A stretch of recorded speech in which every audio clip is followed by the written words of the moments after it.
तो दोस्तों PS class में आपका स्वागत है। आज अपन राजस्थान जीके के महत्वपूर्ण प्रश्न लेके फिर से हाजिर हो गए हैं। अगर आपने पहले वाले वीडियोस नहीं देखे हैं तो वो भी जाके जरूर देखिएगा। सारे के सारे इंपॉर्टेंट क्वेश्चन और बार बार जैसे क्वेश्चन एग्जाम से पूछे जा रहे हैं वैसे ही क्वेश्चन अपन करने का प्रयास कर रहे हैं। यह क्लास पशु परिचय की दृष्टि से वेरी वेरी इंपॉर्टेंट क्लास है। उसमें जो राजस्थान जीके वाला पोर्शन है वो आपको मैं काफी अच्छे से करवाने का प्रयास करूंगा, तो ज्यादा से ज्यादा चैनल के साथ में बने रहिए। तो आज की क्लास शुरू करते हैं।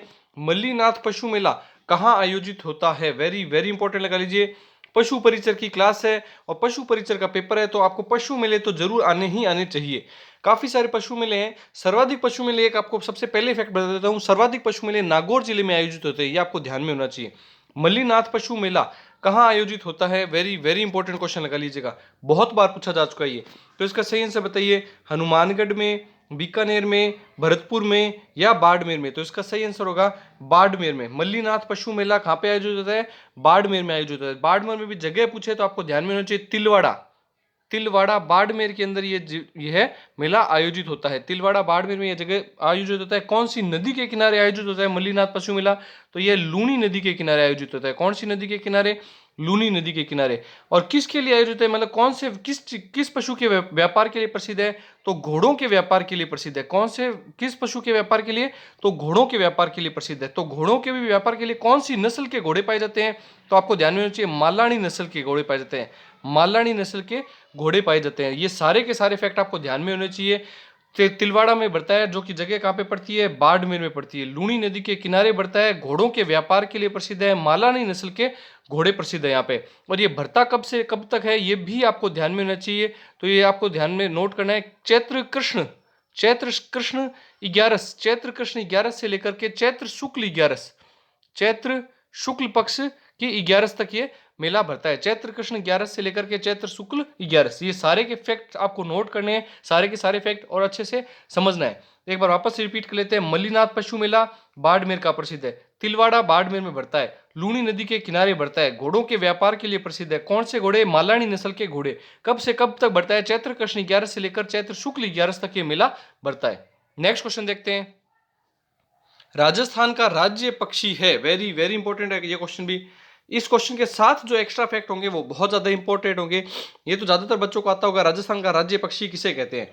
तो इसका सही आंसर बताइए। तीतर, मोर, गोडावण या राजहंस? तो इसका सही आंसर क्या होगा? इसका सही आंसर होगा गोडावण। राजस्थान का राज्य पक्षी क्या है? गोडावण है। लेकिन इसके साथ जो एक्स्ट्रा फैक्ट है वो आपको ध्यान में चाहिए। गोडावण को अन्य किस नाम से जाना जाता है? इसको शर्मिला पक्षी भी कहा जाता है। इसको क्या कहा जाता है? शर्मिला पक्षी भी कहा जाता है। ये आपको ध्यान में होना चाहिए। इसको शर्मिला पक्षी, इसको वैज्ञानिक नाम क्रायोटिस नाइग्रीसेप्स, क्रायोटिस नाइग्रीसेप्स, ये आपको सबसे इंपॉर्टेंट है, ये अच्छे से ध्यान में होना चाहिए। नाइग्रीसेप्स, ये आपको साइंस में भी पूछा जा सकता है, विज्ञान के पोर्शन में भी पूछा जा सकता है। क्रायोटिस नाइग्रीसेप्स इसका वैज्ञानिक नाम है। और इसके अलावा गोडावण के लिए एक गोडावण का प्रसिद्ध क्षेत्र है सोरसन 12 में। सोरसन 12 में इसका एक प्रसिद्ध क्षेत्र है जहाँ पे ये प्रजनन वगैरह करवाया जाता है इनका। तो गोडावण में जहाँ पे सोरसन 12 है वहां पे इसको माल मोरडी कहा जाता है। वहां पे इसको क्या कहा जाता है? माल मोरडी कहा जाता है। माल मोरडी इसको कहा जाता है। राज्य पक्षी कब घोषित किया गया? वेरी वेरी इंपॉर्टेंट लगा लीजिएगा, यह भी कई बार पूछा गया। 1981 में, 1981 में इसे राजस्थान का राज्य पक्षी घोषित किया गया। और राजस्थान का राज्य पशु चिंकारा, राजस्थान का गजेला गजेला, जिसका वैज्ञानिक नाम क्या है? चिंकारा। इसका वैज्ञानिक नाम है गजेला गजेला। इसे भी 1981 में ही राज्य पशु घोषित किया गया। तो आपको राज्य पक्षी और राज्य पशु दोनों के ऊपर अच्छे से जानकारी हो गई होगी। उसके अलावा नेक्स्ट क्वेश्चन देखते हैं। राजस्थान में गधों का सबसे बड़ा मेला कहां लगता है? वेरी वेरी इंपॉर्टेंट क्वेश्चन है ये भी। देखो, सभी आपको पशु मेले करवाए जा रहे हैं क्योंकि काफी सारे पशु मेलों के बारे में चर्चा की जा सकती है और पूछा जा सकता है। क्योंकि पशुओं से संबंधित पार्ट भी आपको 45 नंबर का पूछा जाएगा और पूरा पेपर का नाम ही पशु परिचय है, इसलिए आपको पशुओं से संबंधित मेले भी आने चाहिए। तो गधों का सबसे बड़ा मेला कहाँ लगता है? वेरी इंपॉर्टेंट है ये क्वेश्चन भी। तो गधों का सबसे बड़ा मेला कहाँ लगता है? और एक्स्ट्रा फैक्ट भी और ज्यादा इंपॉर्टेंट हो गए। जयपुर में, सवाई माधोपुर में, अलवर में या झुंझुनू में? तो इसका सही आंसर क्या होगा? इसका सही आंसर होगा जयपुर में। राजस्थान में गधों का सबसे बड़ा मेला कहाँ लगता है? तो इसका सही आंसर होगा जयपुर जिले में लगता है। जगह पूछा जाए तो आपको ध्यान में होना चाहिए लूणियावास, जगह पड़ती है जयपुर में लूणियावास। लूणियावास लूणियावास जयपुर के अंदर में सबसे बड़ा गधों का मेला लगेगा। और एक्स्ट्रा फैक्ट में देखिएगा, गधों के लिए सबसे बड़ा अभ्यारण्य राजस्थान में कहाँ बनेगा, तो आपको ध्यान होगा झुंझुनू में। डुंडलोद झुंझुनू जगह पर पूछा जाए तो आपको ध्यान होगा डुंडलोद झुंझुनू के अंदर गधों के लिए सबसे बड़ा अभ्यारण्य बनेगा। और सबसे बड़ा मेला कहाँ लगता है गधों के लिए, तो लूणियावास जयपुर में गधों का सबसे बड़ा मेला लगता है। नेक्स्ट प्रश्न देखते हैं, राजस्थान इको टूरिज्म नीति कब घोषित हुई? वेरी वेरी इंपॉर्टेंट क्वेश्चन लगा लीजिए। इको टूरिज्म नीति बहुत बार पूछी जा चुकी है, हर एग्जाम से पूछी जा रही है, क्योंकि करंट से रिलेटेड भी है और राजस्थान को इको टूरिज्म हब बनाना है, इसलिए ज्यादा से ज्यादा इको फ्रेंडली और टूरिज्म को बढ़ावा देने के लिए इको टूरिज्म नीति जारी की गई थी राजस्थान सरकार के द्वारा। तो इसका सही आंसर बताइए कि कब घोषित हुई? जुलाई 2021, जून 2020, अगस्त 2019, जुलाई 2019। इसका सही आंसर क्या होगा? इसका सही आंसर होगा जुलाई 2021 में राजस्थान इको टूरिज्म नीति, पर्यावरण को ध्यान में रखते हुए जो टूरिज्म नीति घोषित की गई उसको बोला जाता है इको टूरिज्म नीति। तो कब घोषित की गई? जुलाई 2019 में ये घोषित की गई। उसके अलावा राजस्थान विलेज टूरिज्म नीति, ये भी आपको बता देता हूं साथ साथ में, एक्स्ट्रा फैक्ट में ध्यान रखिएगा। राजस्थान विलेज टूरिज्म नीति कब घोषित की गई? टूरिज्म नीति, राजस्थान विलेज टूरिज्म नीति कब घोषित की गई? तो ये भी आपको ध्यान चाहिए, नवंबर 2022 में। ये सभी अभी करंट से जुड़ी हुई घटनाएं हैं, ये भी आपको ध्यान में होना चाहिए। तो नवंबर 2022 के अंदर में राजस्थान विलेज टूरिज्म नीति घोषित की गई। नेक्स्ट क्वेश्चन देखते हैं, कोड़ामार होली कहाँ की प्रसिद्ध है? वेरी वेरी इंपॉर्टेंट क्वेश्चन है, ये भी बहुत बार पूछी जा चुकी है ये क्वेश्चन भी। कोड़ामार होली कहाँ की प्रसिद्ध है? करौली, अजमेर, बाड़मेर या बीकानेर? तो इसका सही आंसर होगा अजमेर। कोड़ामार होली कहाँ की प्रसिद्ध है? बिनाय अजमेर की प्रसिद्ध है। कौन सी जगह पूछा जाए तो आपको ध्यान में होगा बिनाय अजमेर की प्रसिद्ध है। और बिनाय अजमेर आ चुका है तो एक एक्स्ट्रा फैक्ट और देख लेते हैं। बिनाय अजमेर से राजस्थान की प्रथम सहकारी समिति, राजस्थान की फर्स्ट सहकारी समिति की स्थापना भी कहाँ की गई थी? फर्स्ट सहकारी समिति की स्थापना भी इसी बिनाय अजमेर में ही की गई थी। वेरी वेरी इंपॉर्टेंट है ये फैक्ट। ये सारे के सारे फैक्ट आप ऐसे मान लीजिए, कई क्वेश्चन अपन एक साथ तैयार करते हुए चलते हैं, एक क्वेश्चन में अपन 3 से 4 क्वेश्चन आराम से देखते हुए चलते हैं। तो ज्यादा से ज्यादा वीडियो को बार बार आप रिवाइंड करके याद करने की भी कोशिश किया कीजिए। 1 से 2 बार आप क्वेश्चन लगाइएगा और आपको कितने क्वेश्चन याद रहते हैं आप खुद से अपना टेस्ट लेके देखिएगा। तो कोड़ामार होली कहाँ की प्रसिद्ध है? अजमेर में भी जगह पूछे तो बिनाय में राजस्थान की फर्स्ट सहकारी समिति स्थापित की गई थी। अब अगर होलियों की बात आ चुकी है तो कोड़ामार तो आपको जान चुके हैं, अजमेर की प्रसिद्ध है। करौली की कौन सी प्रसिद्ध है? तो करौली की प्रसिद्ध है लठमार होली। लठमार होली कहाँ की प्रसिद्ध है? तो आपको ध्यान में होगा करौली की प्रसिद्ध है। अजमेर की कोड़ामार, बाड़मेर की पत्थरमार होली प्रसिद्ध है। और बीकानेर की पूछा जाए तो डोलची, पानी की डोलची लेकर के मारने की परंपरा, तो उसको बोला जाता है डोलची मार। यहाँ पे लठ मारने की परंपरा है करौली में, तो उसको बोला जाता है लठ मार। उसके अलावा पत्थर मार होली बाड़मेर की प्रसिद्ध है, कोड़ा मार होली बिनाय अजमेर की प्रसिद्ध है। नेक्स्ट प्रश्न देखते हैं, सेनानी कविता किसके द्वारा लिखी गई? वेरी वेरी इंपॉर्टेंट, स्टार लगा लीजिए इस क्वेश्चन को, इससे सारे फैक्ट बहुत ज्यादा इंपॉर्टेंट है। एक क्वेश्चन बहुत बार पूछा जाता है, हर एग्जाम में ऐसे क्वेश्चन जरूर पूछे जाते हैं। तो सेनानी कविता किसके द्वारा लिखी गई? लक्ष्मी कुमारी, कवि श्यामल दास, मेघराज मुकुल और दलपत विजय। इसका सही आंसर होगा मेघराज मुकुल के द्वारा सेनानी नामक, जो जिनको जाना जाता है सेनानी के नाम से, जिन स्त्री को जाना जाता है, उनके ऊपर कविता लिखी गई जिसका नाम दिया गया सेनानी कविता। मेघराज मुकुल खुद कहाँ के निवासी हैं? तो चूरू के निवासी हैं। इन्होंने सेनानी कविता के ऊपर कविता लिखने का कार्य किया था। ये कविता क्या थी? ये कविता थी, आप सभी जानते हैं कि हाडी रानी जो थी उनके पति का नाम था चूड़ावत। तो इसकी कविता ये थी कि चूड़ावत मांगी सेनानी सिर काट दियो क्षत्रियाणी। मतलब चूड़ावत ने जब सेनानी मांगी थी, उनकी कोई निशानी मांगी थी युद्ध स्थल पे जाने से पहले, तो उस दौरान हाडी रानी ने अपना सर काट करके उन्हें अपना सर समर्पित कर दिया गया था, ताकि वो युद्ध क्षेत्र में उनको याद ना कर सके, चूड़ावत को याद ना करे। इस वजह से उन्होंने अपना सर काट करके चूड़ावत को दे दिया गया था। तो क्या कविता थी ये? चूड़ावत मांगी सेनानी सिर काट दियो क्षत्रियाणी। ये सेनानी कविता के अंदर बताया गया और इतनी शौर्य गाथा और वीर गाथा की बात कही गई है। तो इस सेनानी कविता के ऊपर फड़ भी बनाई गई। राजस्थान में फड़े भी बहुत प्रचलित है, ये भी आपको ध्यान में होगा। फड़े क्या होती है? कपड़े पर बने देवी देवताओं के चित्र जिन्हें बांचा जाता है भोपो द्वारा। जिन्हें बांचा जाता है भूपों के द्वारा, उसे बोला जाता है राजस्थान में फड़। और फड़े किस पे बनाई जाती है? कपड़े की बनाई जाती है। और फड़ों में स्पेशल कौन है, मतलब फड़ों के लिए प्रसिद्ध कौन है? एक आपको ध्यान में होगा, एक तो है पार्वती जोशी और एक है श्रीलाल जोशी। श्रीलाल जोशी फड़ का चितेरा, श्रीलाल जोशी। और एक है चितेरी कौन है? फड़ की चितेरी कौन है? पार्वती जोशी।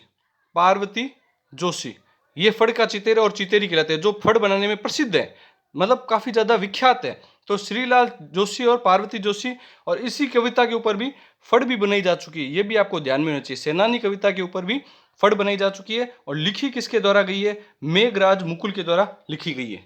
नेक्स्ट प्रश्न देखते हैं। अगर आपको क्लास पसंद आ रही है तो वीडियो को दोस्तों में जरूर शेयर किया कीजिए, इससे हमें भी मोटिवेशन मिलता है। हल्दी घाटी का युद्ध कब हुआ? वेरी वेरी इंपॉर्टेंट क्वेश्चन लगा लीजिए, बहुत बहुत बार पूछा जा चुका है, एग्जामिनर का फेवरेट क्वेश्चन है ये। हल्दी घाटी का युद्ध कब हुआ?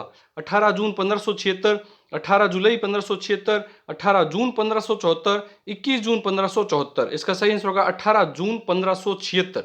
इसका सही आंसर क्या होगा?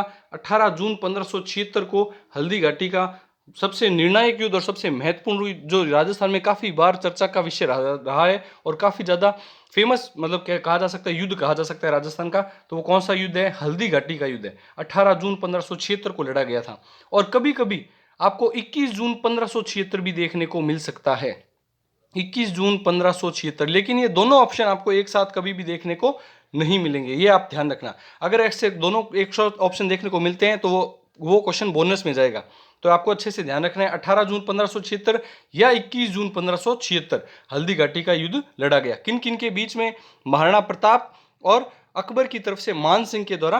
अकबर की तरफ से कौन लड़ने वाला था? मान सिंह, जो जयपुर के शासक थे, उनके द्वारा लड़ा गया था। नेक्स्ट क्वेश्चन देखते हैं। तीर्थों का भांजा किसे कहते हैं? वेरी वेरी इंपॉर्टेंट क्वेश्चन है, ये भी बहुत बार एग्जाम से पूछा जा चुका है।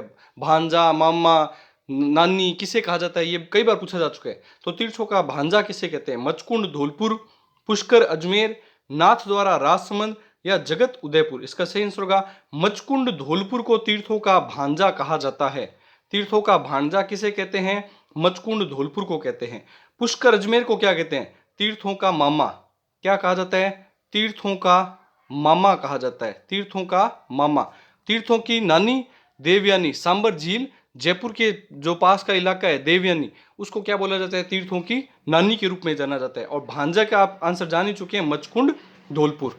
नेक्स्ट प्रश्न देखते हैं। लूणी नदी का उद्गम स्थल है, वेरी वेरी इंपॉर्टेंट क्वेश्चन है। नदियों के उद्गम स्थल से संबंधित क्वेश्चन भी बहुत बार पूछे जाते हैं कि कौन सी नदी का उद्गम किस पहाड़ से, किस जगह से, कौन से जिले से हुआ है, यह भी पूछा जाता है। तो लूणी नदी का उद्गम स्थल कहाँ है? अजमेर, राजसमंद, बाड़मेर या पाली। इसका सही आंसर होगा लूणी नदी, आपको पता होगा, छह जिलों से होकर के गुजरती है। अब जिलों की संख्या बदल चुकी है, इसलिए अभी इसके ऊपर ज्यादा डिस्कस नहीं करेंगे अपन।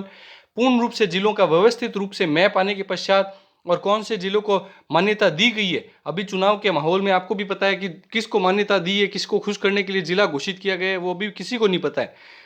पूर्ण रूप से घोषित होने के बाद वर्तमान में कहा जा रहा है कि राजस्थान में 53 जिले बन चुके हैं। वर्तमान में कहा जा रहा है कि 53 जिले बन चुके हैं। उसके बाद में इसमें कितना सुधार होगा, कितना होगा, वो अपन उस हिसाब से देखेंगे। जो नया जीके बनेगा तब उस हिसाब से आपको पढ़ाया जाएगा। तो इसका आंसर बताइए। लूनी नदी का उद्गम स्थल है अजमेर। ये उद्गम स्थल नहीं बदलेगा, जिस जगह से उद्गम है वो तो उसी जगह रहने वाली है। इसका सही आंसर होगा नाग पहाड़। अजमेर में जगह पड़ती है नाग पहाड़। नाग पहाड़ अजमेर से लूणी नदी का उद्गम स्थल है। वेरी वेरी इंपॉर्टेंट क्वेश्चन लगा लीजिएगा इसको। नेक्स्ट प्रश्न देखते हैं, जो कि आज का लास्ट क्वेश्चन है। राजस्थान में सर्वाधिक कौन सी जनजातियां पाई जाती है? कौन सी जनजाति पाई जाती है? सॉरी, जनजातियां नहीं, कौन सी जनजाति पाई जाती है? वेरी वेरी इंपॉर्टेंट क्वेश्चन है ये भी।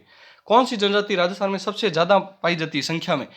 मीणा, भील, ग्रासिया या सहरिया। तो इसका सही आंसर क्या होगा? इसका सही आंसर होगा मीणा जनजाति। राजस्थान में सबसे ज्यादा संख्या में कौन सी जनजाति पाई जाती है? तो मीणा जनजाति। यह जनजाति काफी शिक्षित जनजाति है, काफी शिक्षित जनजाति है ये, और सभ्य और शिक्षित जनजाति के रूप में जानी जाती है, और जो कि राजस्थान के जयपुर जिले में ज्यादातर आपको देखने को मिलेगी। जयपुर जिले में ये ज्यादातर निवास करने या फिर जयपुर जिले के आसपास के इलाकों में पाई जाती है। और इसका मीणा का शाब्दिक अर्थ क्या होता है? मछली या मत्स्य या मीन। ये मीन भगवान के रूप में स्वयं की उत्पत्ति के रूप में मानते हैं। ये मीन भगवान से स्वयं की उत्पत्ति को माना जाता है। इसीलिए मत्स्य मछली से नाम पड़ा है इनका मीणा, और ये सबसे ज्यादा शिक्षित जनजाति के रूप में जानी जाती है। ये भी आपको ध्यान में होना चाहिए। और एक फैक्ट और बता देता हूं कि मीणाओं के कुल देवता या इष्ट देवता जिनका ये कसम झूठी नहीं खाते हैं वो कौन से हैं? भूरिया बाबा या गौतमेश्वर बाबा, जिनका एक ही नाम है भूरिया बाबा या गौतमेश्वर, दोनों एक ही नाम है गौतमेश्वर बाबा। इनकी ये झूठी कसम नहीं खाते हैं, इनके ये इष्ट देवता के रूप में माने जाते हैं। और मीन पुराण इनका पवित्र ग्रंथ भी है, ये भी आपको ध्यान में चाहिए। और भी बहुत सारी चीजें हैं मीणा के ऊपर डिस्कस करने के लिए, वो किसी और क्लास में डिस्कस करेंगे। और सेकंड नंबर राजस्थान में पाई जाने वाली जनजाति कौन सी है? भील। सबसे ज्यादा तो है मीणा, इसका सही आंसर होगा सबसे ज्यादा मात्रा में संख्या में पाई जाने वाली मीणा। और सेकंड लार्जेस्ट जनजाति कौन सी है? तो वो है भील। आई होप जो भी आपको क्वेश्चन करवाए हैं आपको अच्छे लगेंगे। वीडियो को जितना ज़्यादा उसके दोस्तों में स्टडी ग्रुप में शेयर कीजिए, क्लास को लाइक शेयर सब्सक्राइब कीजिए। Thank you.